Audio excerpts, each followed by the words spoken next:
Tia leo hatuna mambo mengi. Leo tumeitana kwa ajili ya jambo moja tu. Jambo la kwanza au jambo lenyewe ni kwamba tunafungua rasmi milango ya Watanzania wote wenye malengo, wenye shabaha, wenye nia, wenye dhamira, wenye ndoto, wenye maono ya kugombea ubunge, ya kugombea udiwani, ya kugombea uwakilishi kule Zanzibar, kwa upande wa Zanzibar, kupitia Chama cha Ukombozi wa Umma cha Umma. Sasa milango inafunguliwa rasmi. Fomu zitaanza kuchukuliwa kuanzia kesho tarehe 1 Julai 2025 kuanzia saa 2:30 asubuhi. Fomu zetu zitapatikana kwenye maeneo mbalimbali ya ofisi za chama chetu, iwe ngazi ya jimbo, iwe ngazi ya mkoa, ama iwe ngazi ya taifa. Na kwa taifa manake tuna ofisi kubwa mbili. Tuna ofisi hii ya makao makuu ambayo iko Dar es Salaam, eneo hili la Kinondoni, block 41, mtaa wa Kumbukumbu. Lakini pia tuna ofisi kuu ya chama Zanzibar ambayo iko eneo la Mpendae, nako pale watu wanaweza wakachukua fomu. Kwa tunawaomba wanachama wetu, tunawaomba hata wale ambao kwa sasa sio wanachama wetu, lakini wana mipango hiyo au wana dhamira hiyo ya kugombea ubunge na udiwani kupitia Chauma. Sasa ni wakati sahihi wa wao kujiandaa, kuchukua fomu, kuhakikisha kwamba wanazijaza kwa ukamilifu na wanazirejesha kwa utaratibu ambao chama kimeuweka. Ni imani yetu kwamba watu wengi walikuwa wanaisubiri hii tarehe.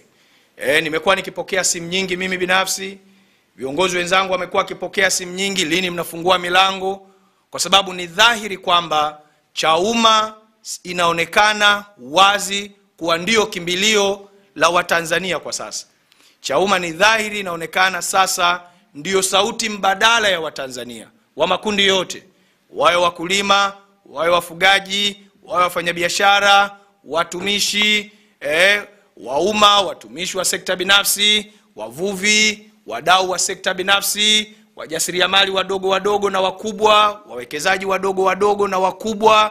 Watu wameiona na wameitambua Chauma, wanaanza kuyaona maono yetu, nini tunachokisimamia, nini tunachokiamini. Na kiu ya Watanzania ya kuhakikisha kwamba joto la mageuzi katika nchi hii, kutafuta mabadiliko, halidorori, watu wameona. Na sisi tumejipanga kweli kweli, tumejipanga kwa dhati kabisa kuhakikisha kwamba tunasimamia sauti ya Watanzania, tunasimamia matakwa ya Watanzania, tunasimamia mahitaji ya Watanzania. Tumejipanga kuhakikisha kwamba tunakuwa na uwakilishi wa kutosha katika halmashauri zetu, tukasimamie masuala ya ardhi, tukasimamie masuala ya huduma za kijamii, afya, elimu, miundombinu vijijini, iwe ya nishati, iwe ya barabara, iwe ni miundombinu ya umwagiliaji. Tumejipanga kwenda kusimamia maendeleo na ukuaji wa familia, masuala ya malezi, masuala ya makuzi. Tumejipanga kwenda kusimamia uwekezwaji katika miradi inayoleta tija kwenye ngazi ya halmashauri.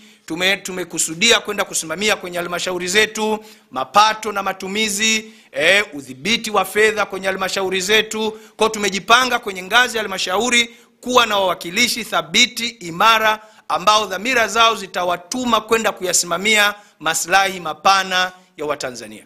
Lakini vile vile tumejipanga kwenye suala zima la Baraza la Wawakilishi Zanzibar kwenda kusimamia maendeleo ya Zanzibar katika masuala ya kuhakikisha kwamba Zanzibar inakuwa na sera thabiti za kiuchumi na kijamii katika kuistawisha na kuikuza Zanzibar. Lakini tumejipanga vile vile kuwa na wakilishi madhubuti kwenye Bunge la Jamhuri ya Muungano wa Tanzania kwenda kuisimamia serikali, biashara ya kwamba sheria zisizokuwa na tija kwa Watanzania, biashara ya kutunga sera kwa ushabiki, biashara ya kwenda kutengeneza mifumo ya